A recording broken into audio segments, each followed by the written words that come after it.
Welcome to VTV prime. ఆంధ్రప్రదేశ్లో భూముల పందేరం అనేటువంటిది ఎన్ని రకాలుగా జరుగుతుందో మనం చాలాసార్లు చెప్పుకున్నాము. తాజాగా ఈ 22A కింద 6 లక్షల ఎకరాలని 2014-19 మధ్యలో చంద్రబాబు నాయుడు గారి సర్కారే 22A జాబితాలో పెట్టిందట. అయితే చుక్కల భూములు, షరతులు గల పట్టా భూముల సమస్యలు ఇవన్నీ కూడా ఆయన హయాంలోనే ఎక్కువగా జరుగుతున్నాయి అనేటువంటిది మనం చూస్తున్నాము. 1.39 లక్షల ఏనాం భూములను కూడా 22A జాబితాలో పెట్టినందుకు ఆంక్షలు, అవి తొలగించాలన్న ఆదేశాలు ఇవన్నీ. దీనికి ఒక ఒక ఉదాహరణగా ఏం చెప్తారంటే, చంపేయాలనే కసితో ఉన్న ఒక వ్యక్తిపై దాడి చేసి తర్వాత ఏమీ తెలియనట్టు అతన్ని ఆసుపత్రికి తీసుకెళ్ళి తానే బతికించాను అని చెప్పుకుంటే ఎలా ఉంటుందో అలా ఉంటుంది అంటున్నారు. ఈ విషయం గురించి భూములు 22A భూముల గురించి వివరంగా చెప్పడానికి మనతో ఉన్నారు ప్రముఖ సామాజికవేత్త, high court advocate Ashok garu. Sir నమస్కారం. సార్ నమస్కారం మోహన్ గారు. సార్ ఏంటి సార్ ఈ 22A భూముల వ్యవహారం మళ్ళీ తెర మీదకి వచ్చింది? అవును సార్, ఇది ఆంధ్రప్రదేశ్ లో 22A భూములు అంటే ఏంటంటే నిషేధ ఇచ్చిన భూములు అనమాట. అంటే ఇవి రిజిస్ట్రేషన్ చేయకూడదని నిషేధ విధించబడిన భూములు అంటారు వీటిని. యాక్చువల్గా ఇది ఏమవుతుందంటే కొన్ని భూముల్లో ఏమవుతుందంటే కొన్ని లిటిగేషన్లు ఉంటాయండి, ఈ ప్రాబ్లమ్స్ ఉంటాయి. అవి రిజిస్ట్రేషన్ చేయడానికి అవకాశం లేని భూములు అనమాట ఇవి. అంటే ప్రభుత్వం వారు ఆ నిషేధ ఉత్తర్వులు జారీ చేస్తారు వీటి మీద. 22A అంటే ఈ 22A అనేవి ఈ కారణం ఏంటంటే ప్రభుత్వ భూములు ఉంటాయి, ఇందులో కొన్ని రోడ్లు ఉంటాయి, అలాగే కోర్టు వివాదాలు ఉన్న భూములు ఉంటాయి, అలాగే సీలింగ్ ల్యాండ్స్ ఉంటాయి, ఇవన్నీ అసైన్ ల్యాండ్స్ ఉంటాయి. ఇలా రకరకాల భూములు ఉంటాయి అన్నమాట. ఇది రిజిస్ట్రేషన్ యాక్ట్ 1908లో 22A చెప్తుంది సెక్షన్, నిషేధ భూములు అంటే ఇవి ఎవరికి రిజిస్ట్రేషన్ చేయకూడదు అని. అయితే వీటిల్లో స్క్రూటినీ చేస్తుంది గవర్నమెంట్. ఈ ప్రభుత్వాలు మారినప్పుడు ఏం చేస్తుంది అంటే నిజంగా ఇవి ఎక్కడ ఉన్నాయి, నిషేధమైన ప్రాంతాలు ఉన్నాయా ఏంటన్నది వీటి మీద. మన ఆంధ్రప్రదేశ్ లో జరిగింది ఏంటి, 2023లో జగన్మోహన్ రెడ్డి గారి గవర్నమెంట్ ఉంది. ఆ సమయంలో దీని మీద మొత్తం ఎంక్వైరీ చేసి ఆ ప్రభుత్వం వారు ఏం చేశారంటే వీటిని రిజిస్ట్రేషన్ చేయమని చెప్పేసి అప్పట్లో వీళ్ళు ఒక జీవో పాస్ చేశారు, సర్క్యులర్ పాస్ చేసిన తర్వాత ఏమైందంటే ఈ లోపు ఎలక్షన్ వచ్చిందండి. ఎలక్షన్ వచ్చిన తర్వాత ప్రభుత్వాలు మారిపోయినాయి. ప్రభుత్వాలు మారగానే ఇప్పుడు ప్రజెంట్ ప్రభుత్వం రాగానే ఏం చేసిందంటే ఈ 22A నిషేధ భూములు ఏవైతే ఉన్నాయో వీటన్నిటి మీద నిషేధం విధించింది అనమాట. అంటే ఏవి కూడా రిజిస్ట్రేషన్ చేయొద్దు, వేటికి అనుమతించొద్దు, ఏవి కూడా ట్రాన్స్ఫర్ చేయొద్దు. సో ఇలాంటి నిషేధ ఆజ్ఞలు విధించడం జరిగింది. ఇప్పుడు ఏంటంటే ప్రజెంట్ ఇప్పుడు మీరు అడిగిన క్వశ్చన్కి ఆన్సర్, ప్రస్తుతం అదే ప్రభుత్వం 22Aలో రిజిస్ట్రేషన్ చేసుకోండి అని కొత్తగా ఒక ఉత్తర్వులు ఇచ్చింది. అంటే దీన్ని ఆపింది వీళ్ళే, ఇప్పుడు ఉత్తర్వులు ఇచ్చింది వీళ్ళే.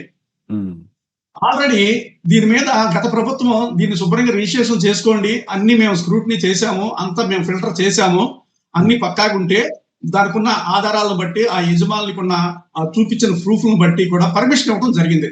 రిజిస్ట్రేషన్ శాఖకి ఈ సబ్ రిజిస్ట్రార్లకి పర్మిషన్ ఇవ్వడం జరిగింది గత ప్రభుత్వం.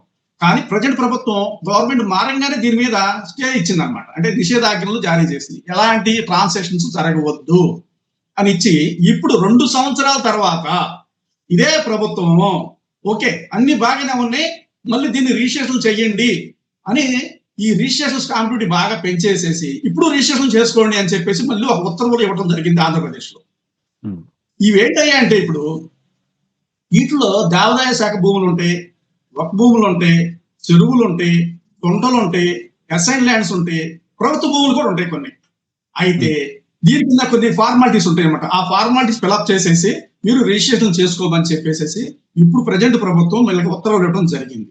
ఈ వీటిలో ఇప్పుడు ఏమవుతుందండి, ఈ నిషేధ భూముల్ని ఎందుకు మీరు దీన్ని ఆపారు, ఎందుకు దీన్ని ఇప్పుడు వదిలారు అనే దానికి స్పష్టమైన సమాధానం మనకి ప్రభుత్వం నుంచి రాలేదు. ఎందుకు ఆపారో తెలియదు, ఇప్పుడు ఎందుకు వదిలారో కూడా తెలియదు. బహుశా ఇప్పుడు రిజిస్ట్రేషన్ ఫీజులు బాగా పెంచేసిన తర్వాత ప్రభుత్వానికి స్టాంప్ డ్యూటీ కలిసి వస్తుందని, ఆదాయం కాస్త పెరుగుద్దని చెప్పేసి మరి జరిగిందో ఏమో మనకైతే తెలియదు. కానీ ఇప్పుడు ప్రజెంట్ ప్రభుత్వం 22A భూముల్ని ఓపెన్ చేసేసింది, కౌంటర్ ఓపెన్ చేసి మీరు రిజిస్ట్రేషన్ చేసేసుకోండి అని చెప్పేసి అందరూ జిల్లా కలెక్టర్లకు కానీ, MROలకు కానీ, సబ్ రిజిస్ట్రార్లకు కానీ ఉత్తర్వులు ఇవ్వడం జరిగిందండి. ఇది 22A మీద వచ్చిన సమస్య. సార్ ఇదే రాష్ట్రంలో అసైన్డ్ ఇళ్ల స్థలాల కేటాయింపు పూర్తయి 10 ఏళ్లు దాటితే వాటిపై లబ్ధిదారులకు హక్కులు కల్పించాలని 2023లో అప్పటి వైఎస్ జగన్మోహన్ రెడ్డి గారి ప్రభుత్వం నిర్ణయించి అమల్లోకి తెచ్చింది. 20 ఏళ్లు దాటిన అసైన్డ్ వ్యవసాయ భూములు, 10 ఏళ్లు దాటిన అసైన్డ్ ఇళ్ల స్థలాలు పొందిన పేదలకు యాజమాన్య హక్కులు కల్పించేందుకు 2023లో అసైన్డ్ భూముల చట్టాన్ని సవరించింది. దాని ప్రకారమే 27 లక్షల ఎకరాల అసైన్డ్ భూములకు యాజమాన్య హక్కులు లభించగా వాటిలో 13.59 లక్షల ఎకరాలని వైఎస్ఆర్సీపీ ప్రభుత్వ హయాంలోనే ఫ్రీ హోల్డ్ చేశారు. అదే సమయంలో 10 ఏళ్లు దాటిన అసైన్డ్ ఇళ్ల స్థలాలను కూడా ఫ్రీ హోల్డ్ చేసేందుకు ఆదేశాలు ఇచ్చారు. రిజిస్ట్రేషన్ చేయాలని కలెక్టర్లు, రిజిస్ట్రేషన్ శాఖ నాటి వైఎస్ఆర్సీపీ ప్రభుత్వం ఆదేశాలు కూడా ఇచ్చింది. దీని ప్రకారం అనేక చోట్ల రిజిస్ట్రేషన్లు జరిగాయి. అయితే చంద్రబాబు ప్రభుత్వం వచ్చాక మొత్తం ఫ్రీ హోల్డ్ భూములను అక్రమాలు జరిగాయన్న ఆరోపణలతో మళ్ళీ 22A జాబితాలో పెట్టేసింది. ఇన్నాళ్ళు నానా ఇబ్బందులు పెట్టి చివరికి అక్రమాలు ఏమీ జరగలేదు అని తేలడంతో చేసేది లేక ఇప్పుడు తాజాగా ఆ చట్టాన్ని అమలు చేయాలని చంద్రబాబు ప్రభుత్వం నిర్ణయించింది. అందులో భాగంగానే ఫ్రీ హోల్డ్ వ్యవసాయ భూములు, 10 ఏళ్లు దాటిన అసైన్డ్ ఇళ్ల పట్టాలు రిజిస్ట్రేషన్ చేయాలని తాజాగా మార్గదర్శకాలు జారీ చేస్తున్నారు. ఇన్నాళ్ళు రిజిస్ట్రేషన్ జరగకుండా అడ్డుకుని ఇప్పుడు ఆ ఘనత తన్నదే అని నిస్సిగ్గుగా చెప్పుకోవటం అనేటువంటిది చంద్రబాబు నాయుడు గారు చెప్పుకుంటున్నారు అనేటువంటిది ఆరోపణ. సార్ ఇక్కడ ఏమవుతుందంటే అగ్రికల్చరల్ ల్యాండ్స్ అయితే 20 years అండి, హౌస్ సైట్లు అయితే మాత్రం 10 years అండి. ఈ దాటిన తర్వాత వీటిని రిజిస్ట్రేషన్ చేసుకోవచ్చు అనేది మనకి ఆ చట్టం చెప్పే ఇది అనమాట. సో ఇప్పుడు ఏమవుతుంది, ఇప్పుడు గత ప్రభుత్వంలో ఏదో ఫ్రాడ్ జరిగిపోయిందేమో, ఏదో జరగకూడని జరిగిందేమో, ఇల్లీగల్ గా ఏమైనా జరిగినాయేమో అని చెప్పేసి ఈ ప్రభుత్వం రాగానే అట్ల మీద స్టే ఇచ్చింది. ఇట్లాంటి రిజిస్ట్రేషన్ ఏమి చేయకూడదు, 22A లేదా ఉంచేసేయండి, ఎక్కడున్నాయి అక్కడ ఏమి వాటి గురించి మాట్లాడతా లేదండి. తర్వాత వాళ్ళు తరువుగా ఎంక్వైరీ చేసుకున్నట్టున్నారు. ఈ 2 సంవత్సరాల్లో ఎంక్వైరీ చేసుకున్న తర్వాత ఇక్కడ ఏ ఫ్రాడ్ జరగలేదు అని ఒక నిర్ణయానికి వచ్చేసింది. సో వీళ్ళ అత్యోత్సాహం తప్ప ఇంకేమీ లేదు. ఈ 2 సంవత్సరాల్లో పాపం ఇప్పుడు ఎంతమంది పార్టీలు ఎంత నష్టపోయి ఉంటారు. ఆ భూమి అమ్ముకొని కూతురు పెళ్లి చేసే భూమి యజమాని ఉంటాడు, ఆ భూమి అమ్ముకొని అప్పులు తీసుకునే వాళ్ళు ఉంటారు, వాళ్ళ సొత్తు భూములు అవి అమ్ముకొని వాళ్ళు వ్యాపారాలు చేసుకునే వాళ్ళు ఉంటారు, భూమి అమ్ముకొని ఇల్లు కట్టుకునే వాళ్ళు ఉంటారు, కొన్ని ఆ ఇంటి స్థలంలో ఇల్లు కట్టుకుందామని లోన్ పెట్టుకొని ఆ డబ్బులు అప్పు తెచ్చుకున్న వాళ్ళు ఉంటారు. ఇప్పుడు అవన్నీ గత 2 సంవత్సరాల నుంచి ఆగిపోయినట్టే కదా, వాళ్ళందరూ నష్టపోయినట్టే కదా. వాళ్ళు మానసికంగా ఎంత క్షోభ అనిపించుంటారు. యాజ్ అడ్వకేట్ గా కోర్టు చుట్టూ తిరిగిన క్లయింట్లు మాకు నెంబర్ ఆఫ్ క్లయింట్స్ ఉన్నారండి. వాళ్ళు 22Aలో ఉందండి నాది, కానీ నాకు రిజిస్ట్రేషన్ చేయట్లేదండి అని చెప్పేసి స్పెసిఫిక్ పెర్ఫార్మెన్స్ దావాలు వేసిన వాళ్ళు కొన్ని వందల వేల మంది దావాలు ఇవాళ కోర్టుల్లో పెండింగ్ లో ఉన్నాయండి. అంటే స్పెసిఫిక్ పెర్ఫార్మెన్స్ దావా ఏంటంటే, ఇప్పుడు నేను మీ దగ్గర నుంచి ఒక ఇంటి స్థలం కొనుక్కున్నాను, కొనుక్కున్న తర్వాత మీరు నాకు రిజిస్ట్రేషన్ చేయాలి. తీరా చూస్తే రిజిస్ట్రేషన్ ఆఫీస్కి వెళ్తే వాళ్ళు ఏం చెప్తారంటే 22Aలో ఉందండి మీ భూమి, మేము రిజిస్ట్రేషన్ చేయకూడదు అంటాడు సబ్ రిజిస్టర్. సో ఇప్పుడు ఏమైంది, మన ఇద్దరికి అగ్రిమెంట్ కుదిరింది, మీరు నాకు అమ్మారు, నేను కొన్నాను, బట్ రిజిస్ట్రేషన్ జరగదు. రిజిస్ట్రేషన్ జరగకపోతే ఇప్పుడు నేను మీకు డబ్బులు ఇచ్చి కూర్చున్నాను, నాకు ఎంత నష్టపోవాలి? నేను 2 సంవత్సరాలు ఒకవేళ నేను అప్పు తెచ్చాను అనుకోండి, వడ్డీ కట్టుకోవాల్సిందే కదా. బ్యాంక్ లోన్ తెచ్చుకున్నాను అనుకోండి, వడ్డీ కట్టుకోవాల్సిందే కదా. లేదు, నా కూతురు పెళ్లికి ఆ స్థలం అమ్మాలనుకున్నాను, మరి ఆ స్థలం అమ్మితే నా కూతురు పెళ్లి చేయగలను.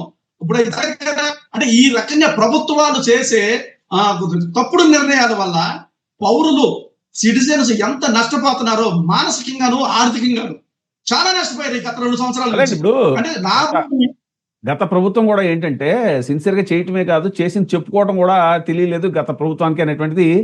మొన్న ఒక షోలో మన మాజీ వ్యవసాయ శాఖ మంత్రి గోవర్ధన్ రెడ్డి గారితో కూడా ఇదే మాట అన్నాను నేను. ఎందుకంటే మీరు ఇప్పుడు ఇది ఏపీలో రాజకీయం క్రికెట్ మ్యాచ్ తో పోలిస్తే వైసీపీ టీం వర్సెస్ టీడీపీ అనుకుంటే, టీడీపీ ఆల్వేస్ ఏం చేస్తుందంటే ఫస్ట్ బ్యాటింగ్ చేసి ఒక చేజింగ్ స్కోర్ సెట్ చేస్తుందండి. మీరు ఆ చేజింగ్ లో పరిగెడుతున్నారు అని అంటే ఆయన అదేం కాదు, మేము బ్యాటింగ్ చేస్తాం కానీ మాకు సరిగ్గా మాటలు చెప్పడం రావట్లేదు అని అన్నారు. అలాగా ఇప్పుడు మీరు చెప్పిన దాన్ని బట్టి చూస్తే అదే అర్థమవుతుంది. ల్యాండ్ టైటిల్ యాక్ట్ విషయంలో కూడా అంతే కదా సార్. ల్యాండ్ టైటిల్ యాక్ట్ ఎంత దారుణం అసలు. ఇంకేముంది, భూచోడు వచ్చాడు మీ భూములు ఎత్తుకెళ్ళిపోతున్నాడు అని ఎంత దారుణంగా మాట్లాడి ఇప్పుడు మళ్ళీ అదే యాక్ట్ ని ఇంప్లిమెంట్ చేస్తున్నారు. అది సెంట్రల్ గవర్నమెంట్ వచ్చిన ప్రపోజల్ సార్, చచ్చినట్టు చేయాల్సిందే. అది చేయటం వల్ల బోర్డు ఎన్ని కోట్లు ఇంక్రిమెంట్ వచ్చింది, మనకి ఇన్సూరెన్స్ వచ్చేసింది స్టేట్ గవర్నమెంట్ కి. సో నేనేమంటానంటే, గత ప్రభుత్వం ఈ సామాన్యుల యొక్క బాధ విని వీళ్ళ అవసరాలు తెలుసుకొని వాటిని 22Aలో ఉన్న భూములు ఏవైతే ఉన్నాయో రిజిస్ట్రేషన్ చేయమని గత ప్రభుత్వం 2023లోనే ఆర్డర్స్ పాస్ చేయడం జరిగింది. బట్ ఈ ఎలక్షన్ మారగానే, ప్రభుత్వం మారగానే ఇప్పుడు ఈ అన్ని స్టాప్ చేయడం జరిగింది. దీనివల్ల ఇంతకాలం వాళ్ళు ఆ భూ యజమానులు కొన్నవాళ్ళు కానివ్వండి, అమ్మినోళ్ళు కానివ్వండి, లోన్ తెచ్చుకున్న వాళ్ళు కానివ్వండి, ఇల్లు కట్టుకోవాలనుకున్న వాళ్ళు కానివ్వండి, ఇలా రకరకాల ప్రజలు వాళ్ళు నిజంగా ఎంత నష్టపోయారంటే ఆర్థికంగా నష్టపోయారు, మానసికంగా నష్టపోయారు. అంటే వాళ్ళు ఏమవుతుంటే ఇప్పుడు భూమి అమ్మి ఇంట్లో పిల్ల పెళ్లి చేయాలంటే అమ్మటానికి లేదు, కొనటానికి లేదు. అదేనంటే 22A నిషేధిత ప్రాంతంలో ఉందండి, మేము రిజిస్ట్రేషన్ చేయమంటారు సబ్ రిజిస్టర్ వాళ్ళు. ఇతను సొంత భూమి ఉండి అమ్ముకోనుండి డబ్బులు రాని పరిస్థితి. రిజిస్ట్రేషన్ అయితే కానీ డబ్బులు రా పూర్తిగా. ఏదో అడ్వాన్స్ ఇచ్చి అగ్రిమెంట్ రాసుకుంటారు, రిజిస్ట్రేషన్ రోజున ఫుల్ అమౌంట్ ఇస్తారు. మరి ఇది జరగకుండా, రిజిస్ట్రేషన్ జరగకుండా కొనేవాడు మాత్రం ఎలా ఇస్తాడండి అమౌంట్? ఇవ్వడు కదా. సో పాపం ఈ పెళ్లిళ్ళు ఆగిపోయినాయి, ఇల్లు కట్టుకోవటాలు ఆగిపోయినాయి, వ్యాపారాలు ఆగిపోయినాయి, మానసికంగా కానీ మనీ పరంగా కానీ చాలా నష్టపోయారు ఈ గత 2 సంవత్సరాల నుంచి కూడా. గత ప్రభుత్వం ఇచ్చేసింది, గత ప్రభుత్వం 2023లో డిక్లరేషన్ ఇచ్చేసింది, బాబు చేసేసుకోండి అని. వీళ్ళు వచ్చేసి ఆపేశారు. మళ్ళీ ఇప్పుడు ఈ రోజు వచ్చి మేమే తెచ్చామని కొత్తగా వీళ్ళు చెప్తున్నారు. ఎంత అన్యాయం సార్. ఇది ఎలా ఉందంటే, చిన్న మాట ఎలా ఉందంటే, మొన్న పెట్రోల్ బంకుల్లో పెట్రోల్ డీజిల్ అంతానేమో అమరావతి వెహికల్స్ కొట్టమని చెప్పింది వీళ్ళే. ఇప్పుడేమో మళ్ళీ దీని మీద ఎంక్వైరీ చేస్తున్నాం, ఎందుకు స్కేర్ సిటీ వచ్చిందో అని చెప్పింది వీళ్ళే.